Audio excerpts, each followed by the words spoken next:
Viewer discretion is advised.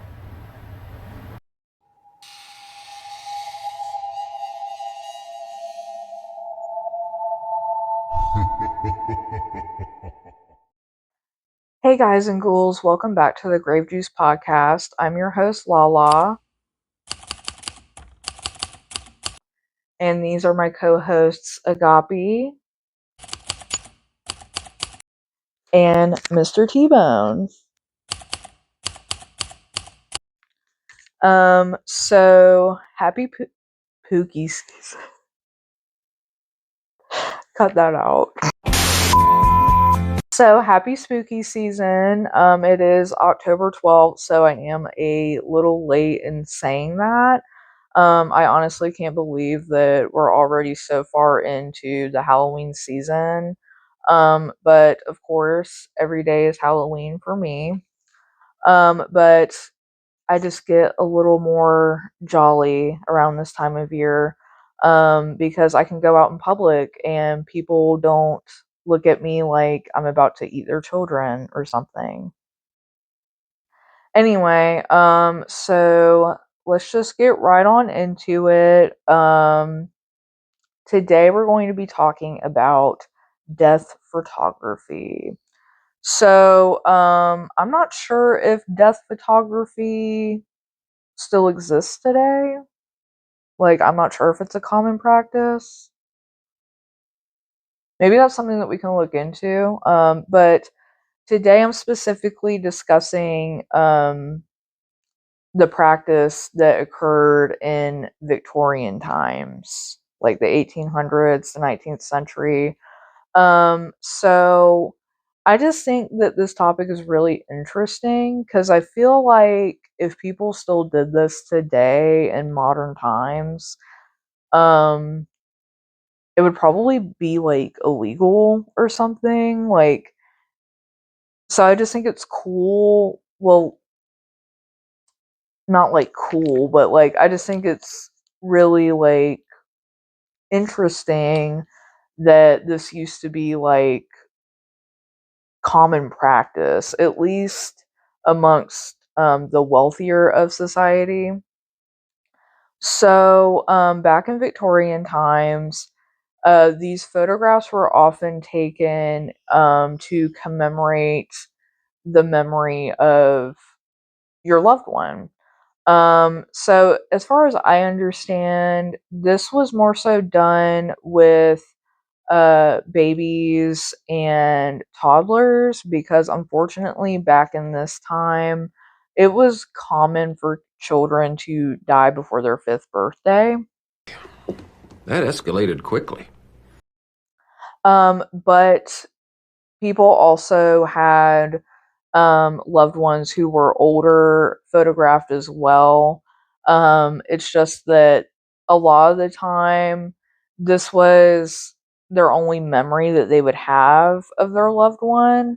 So, again, it was mostly done with infants and children under the age of 5. So, in these images, families would pose with their dead loved ones sometimes. So some of the pictures that I've seen, they'll have like their loved one kind of like laying like in this like nice looking kind of pallet on the floor.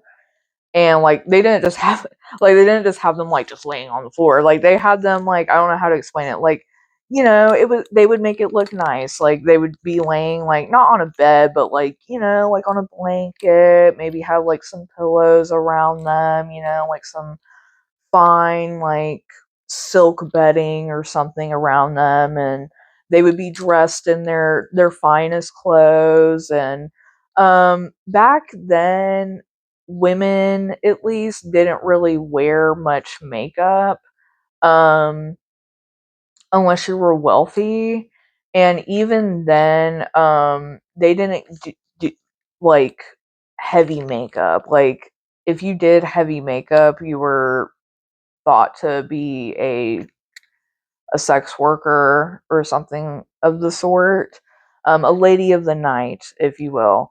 But they did, use a little rouge, a little face powder, and it was toxic most of the time. But beauty is pain. But they would probably have like some light makeup on, and their hair would be all done. You get the idea.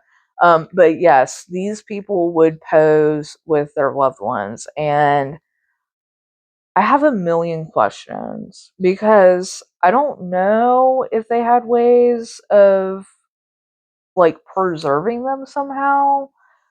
So like did it stink in the room? Um and like how soon did they do this after they died? I don't think anything that I've read has really gone into that. But anyway, so yeah, a lot of these pictures, which I'll have my wonderful husband put up, I'll show him the ones that I looked at. I'll have them display them on the screen for y'all to see somehow. But yeah, like a lot of them, they're like laying on the floor. Some of them, they're kind of like sitting down, and like people are like kind of holding them up, their dead loved one. Some of them have their eyes opened, and some of them have their eyes closed. Um, yeah, but like a lot of them are just sadly parents posing with their deceased infants or their deceased toddlers. Um, Yeah, and then they have, like, little children laying with, like, their younger sibling that passed. Some of them are, like, in coffins, and it has, like, the loved one, like, looking at them, grieving. So these, by all means, weren't, like, happy pictures. I don't want y'all to think that, like, they're just like, "Oh, yeah, Uncle Ted died. Everybody smile." They were definitely like they weren't doing this to like mock the dead. Like they really were like respecting their dead in these pictures. And I didn't realize there's actually a lot of controversy surrounding this topic. Um, so let me go back up here because it's like the first picture that I saw. It's this BBC article about it, but so I'll have Hunter put this up, but it's a picture of all these siblings, right?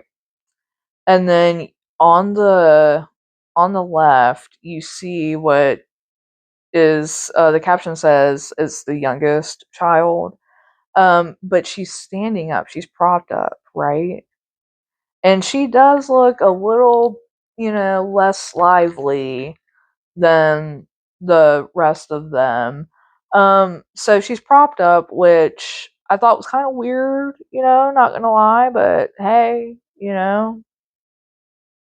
But then I found on Reddit there's kind of this controversy surrounding this topic because, as I mentioned, in some of the pictures, these people's eyes are open.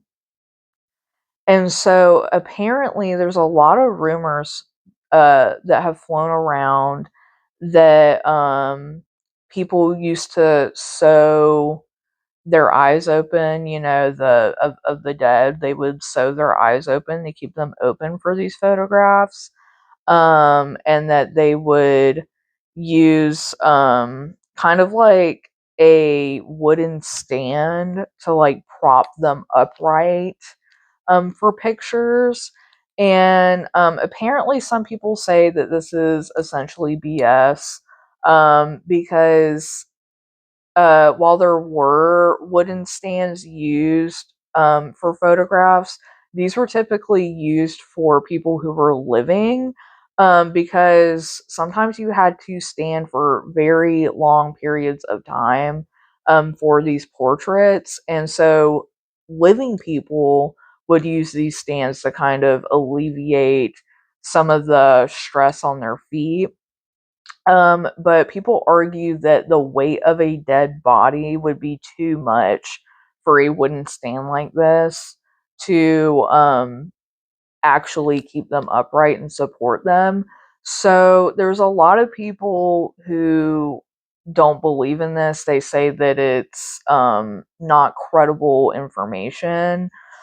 So I don't know. I definitely can see how a wooden stand couldn't be enough to hold up a dead body.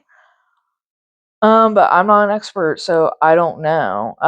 And then so I'm on Reddit right now. And then somebody posted a question: how could the original poster possibly know that for sure? They're referring to, oh no, that's BS, that's bull honky. Like, um, people couldn't possibly be supported by a wooden stand, and people wouldn't sew their dead loved ones' eyelids open. That's insane. And then someone responded and said, I know this because this topic has been researched extensively. We know the techniques photographers were using and the equipment that they had.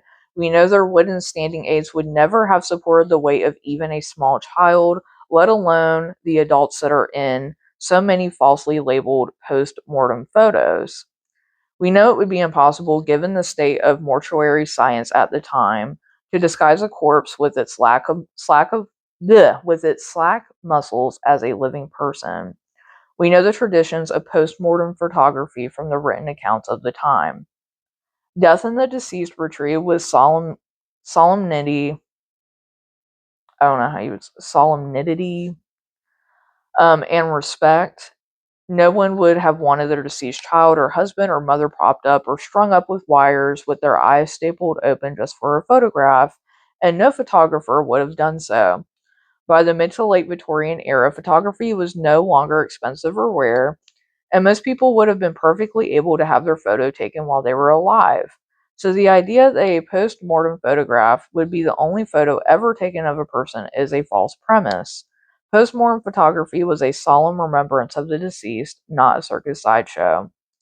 If you care to go looking for any real post-mortem photography, the differences will be stark and obvious. The deceased people will look deceased, and they will either be lying down in a bed or a coffin or reclining and supported by their family. So, yeah, there you go. I just think it's like really interesting and sad, obviously, but through researching death photography, I found out about headless portraits. And before you go like, oh my gosh, they cut people's heads off and they had them pose with them. No, that's what I thought at first, but no. They did not mutilate corpses and take pictures of them holding them or whatever. Now I'm sure there probably were some serial killers that did that to people, but in this case, they had their portrait painted as if they were headless, from what I understand. Either that or there was some technology, believe it or not, at the time, from what I understand, that allowed them to have like the illusion of the person being headless. So I'm just going to read y'all this article that I found from thevintagenews.com. So it says the art of headless portraiture is credited to Swedish photographer Oscar Gustav Reglander, credited with developing numerous photographic techniques, including combination printing and photo montage. He was the first to create a print within this emerging genre, titled Head of St. John the Baptist in a Charger. It was created by combining two different negatives. So when I say technology, I don't mean like, oh yeah, they had computers and stuff back then. They just had like certain techniques that they use to manipulate photographs to give the illusion of someone being headless. So, this image caused a stir, and almost immediately the general public was demanding their own versions. This was because society as a whole during the 19th century had a fascination with death and the afterlife. This wasn't without cause given the amount of illness and disease that ran rampant in large cities. In fact, death was so prevalent that many families took portraits with their deceased loved ones to create permanent reminder of their life together.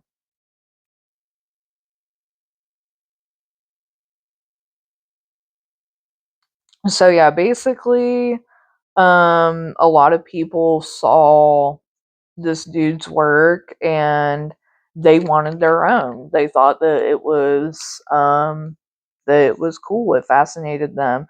So a lot of people would have their portrait taken and they would appear headless. So, yeah, that's basically all I could really find about death portraits and um, the whole phenomenon of that concept. So, anyway, we're going to go into our next segment. So, recently I found out that I am a quarter Scottish, and I found this in my mother in law's library. Rest in peace.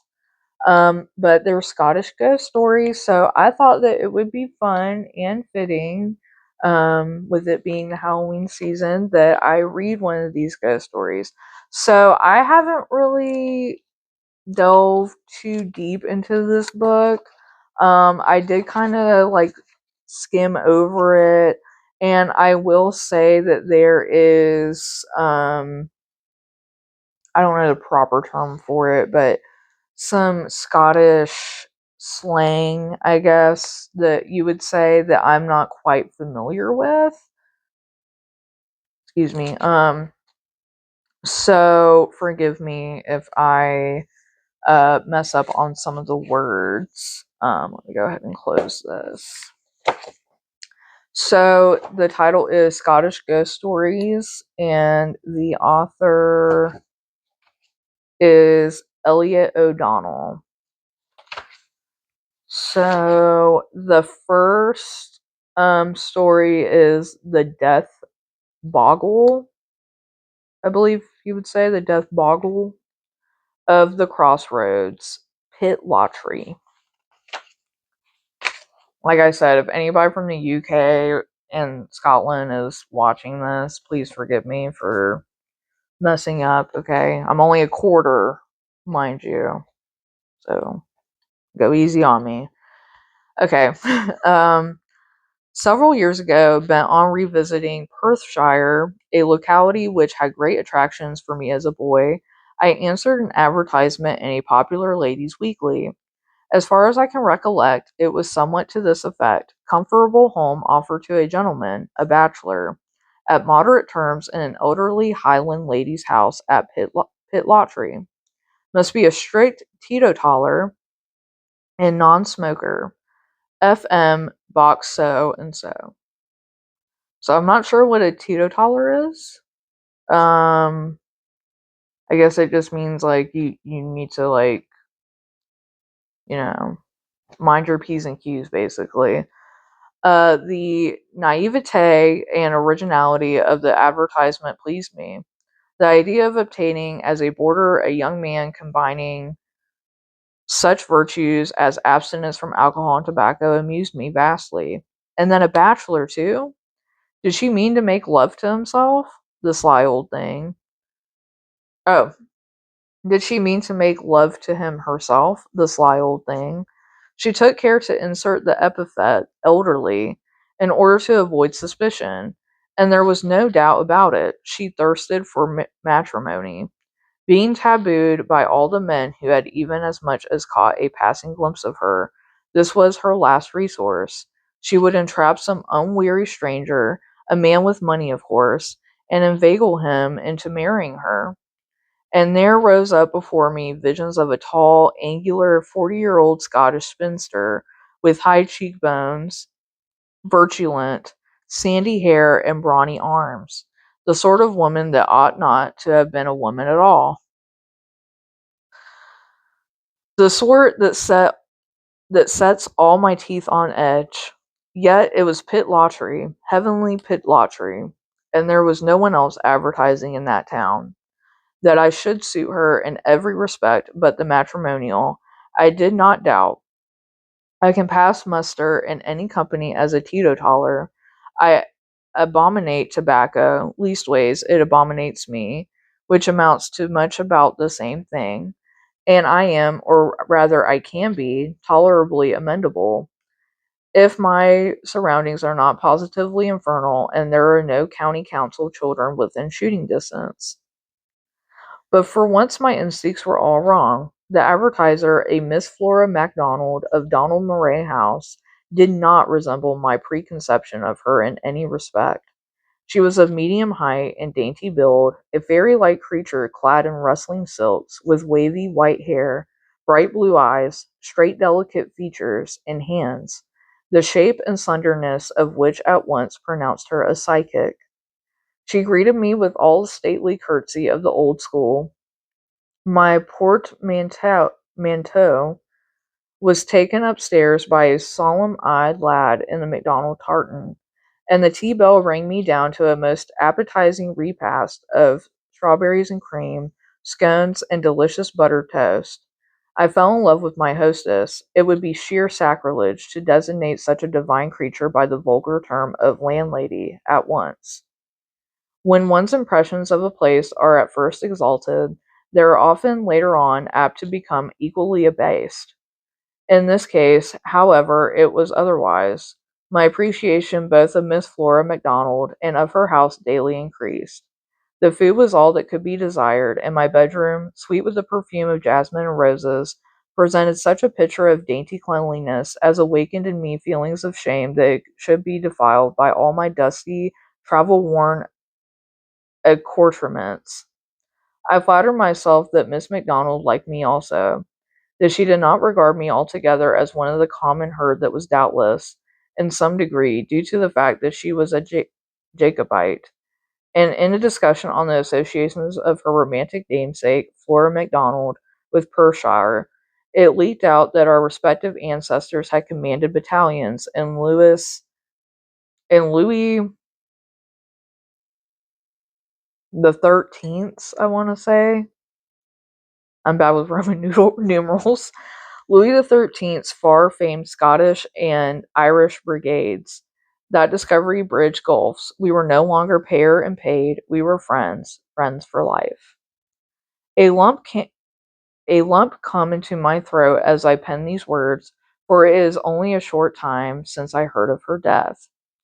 A week or so after I had settled in her home, I took, at her suggestion, a rest, and I quite agree with her. It was a very necessary rest from my writing, and spent the day on Loch Tay, leaving again for Donald Murray House at 7 o'clock in the evening. It was a brilliant moonlight night, not a cloud in the sky, and the landscape stood out almost as clearly as in the daytime. I cycled, and after a hard but thoroughly enjoyable spell of pedaling, eventually came to a standstill on the high road, a mile or two from the first lights of Pitlochry. I halted, not through fatigue, for I was almost as fresh as when I started, but because I was entranced with the delightful atmosphere and wanted to draw in a few really deep draughts of it before turning into bed. My halting place was on a triangular plot of grass at the junction of four roads. I propped my machine against a hedge and stood with my back leaning against a sign-post, and my face in the direction whence I had come. I remained in this attitude for some minutes, probably 10, and was about to remount my bicycle when I suddenly became icy cold, and a frightful, hideous terror seized and gripped me so hard that the machine, slipping from my palsied hands, fell to the ground with a crash. The next instant, something for the life of me, I knew not what, its outline was so blurred and indefinite, alighted on the open space in front of me with a soft thud, and remained standing as bolt upright as a cylindrical pillar. From afar off, where then came the low rumble of wheels, which momentarily grew in intensity until there thundered into view a wagon, weighed down beneath a monstrous stack of hay, on the top of which sat a man in a wide-brimmed straw hat, engaged in a deep confabulation with a boy in corduroys who sprawled beside him. The horse, catching sight of the motionless thing opposite me, at once stood still and snorted violently. The man cried out, "Hey, hey, what's the matter with ye, beast?" And then, in a hysterical kind of screech, "Great God! What's yon figure I see? What's yon figure, Temas?" The boy immediately raised himself into a kneeling position, and, clutching hold of the man's arm, screamed, I dinna ken, Matthew, but take heed, mon, it does na touch me. It's me, it's come after na ye." Sorry guys, I'm not used to reading uh these types of books out loud, like that are written in such a way. So forgive me. Sorry, I had to take a water break. The moonlight was so strong that the faces of the speakers were revealed to me with extraordinary vividness, and their horrified expressions were even more startling than was the silent, ghastly figure of the unknown. The scene comes back to me, here in my little room in Norwood, with its every detail as clearly marked as on the night it was first enacted. The long range of cone-shaped mountains, darkly silhouetted against the silvery sky, and seemingly hushed in gaping expectancy. The shining, scaly surface of some far-off tarn or river, perceptible only at intervals, owing the thick clusters of gently nodding pines. The whitewashed walls of cottages, glistening amid the dark green denseness of the thickly leaved box trees, and the light feathery foliage of the golden laburnum. The undulating meadows, besprinkled with gorse and grotesquely molded crags of granite, the white, dazzling white roads saturated with moonbeams, all were overwhelmed with stillness, the stillness that belongs only to the mountains, the trees, and plains, the stillness of Shadowland. I even recounted the horn buttons on the rustics' coats. One was missing from the man's, two from the boy's, and I even noted that the sweat stains under the armpits of Matthew's shirt, and the dents and tears in Tomas's soft wideawake. I observed all these trivialities, and more besides. I saw the abrupt rising and falling of the man's chest as his breath came in sharp jerks, the stream of dirty saliva that oozed from between his blackberry-stained lips and dribbled down his chin. I saw their hands, the man's, square-fingered, black-nailed, big-veined, shining with perspiration and clutching grimly at the reins. The boy's smaller and, if anything, rather more grimy, the one pressed flat down on the hay, the other extended in front of him, the palms stretched outwards, and all the fingers widely apart. And while these minute particulars were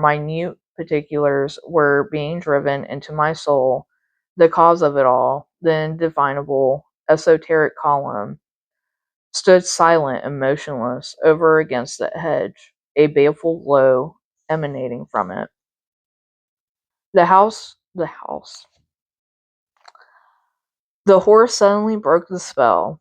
Dashing its head forward, it broke off at a gallop and tearing frantically past the phantasm, went helter-skelter down the road to my left. I then saw Tomas turning a somersault, miraculously saved from falling head-first on the road by rebounding from the pitchfork, which had been wedged upright in the hay, whilst the figure, which followed in their wake with prodigious bounds, was apparently trying to get at him with its spidery arms. But whether it succeeded or not, I cannot say, for I was so uncontrollably fearful lest it should return to me, that I mounted my bicycle and rode as I had never ridden before, and have never ridden since. I described the incident to Miss MacDonald on my return. She looked very serious. "It was stupid of me to not have warned you," she said.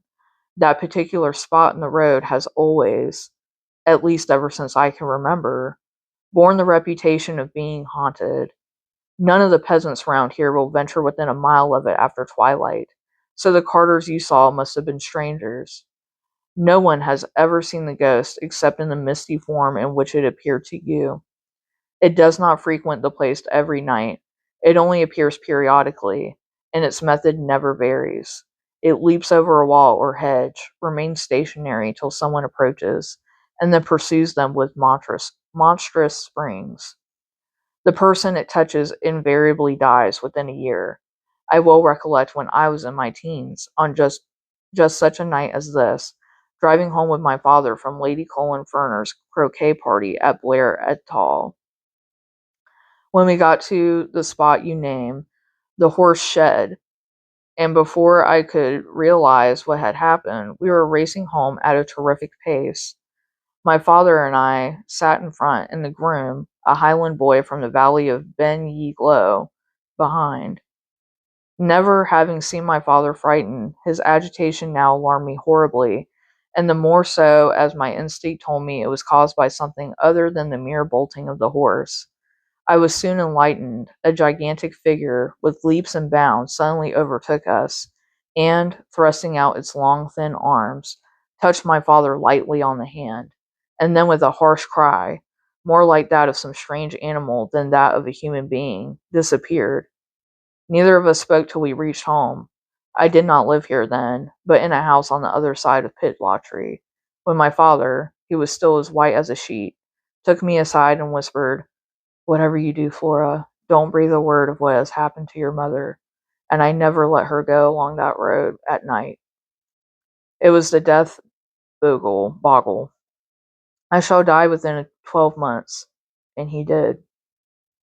Miss MacDonald paused. A brief silence ensued.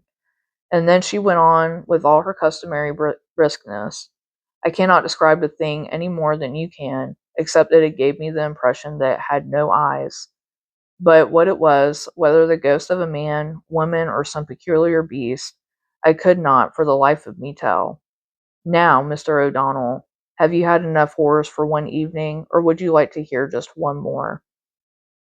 Knowing that sleep was utterly out of the question, and that one or two more thrills would make very little difference to my already shattered nerves, I replied that I would listen eagerly to anything she could tell me, however horrible. My permission thus granted, and gained so readily, Miss MacDonald, not without, I noticed, one or two apprehensive glances at the slightly rustling curtains, began her narrative, which ran, as nearly as I can remember, as follows. After my father's death, I told my mother about our adventure the night we drove home from Lady Colin Ferner's party, and asked her if she remembered ever having heard anything that could possibly account for the phenomenon. After a few moments' reflection, this is the story she told me. And that's where I'm going to cut it off. My mouth is already getting a little dry from reading. Um, but the title of the next story is The Inextinguishable Candle of the Old White House. So I really like how this is written. It is, like I said, it is a little difficult for me to read out loud this type of writing, but I do enjoy it thoroughly. But that's where we're gonna leave off. We're gonna leave off on a cliffhanger. So I just wanted to ask y'all a few questions. So what are your favorite things to do during spooky season? Um, Personally, my favorite things to do are baking. Of course, I've really gotten into baking recently. And now that it's kind of starting to tease at colder weather here in the South, Um, I'm very excited to do it once it gets colder. I also like going to pumpkin patches, of course. Gotta go to a good pumpkin patch. And I do like going to corn mazes too. So just sound off in the comments below. What are your favorite things to do during the spooky season or even just the fall season? And what did you think of the Scottish ghost stories? Did y'all want me to read the next chapter? We'll see. Just let me know what your thoughts are. And I guess as a fun kind of bonus question, would you ever take a death portrait of your loved one? Y'all have a great day. Bye.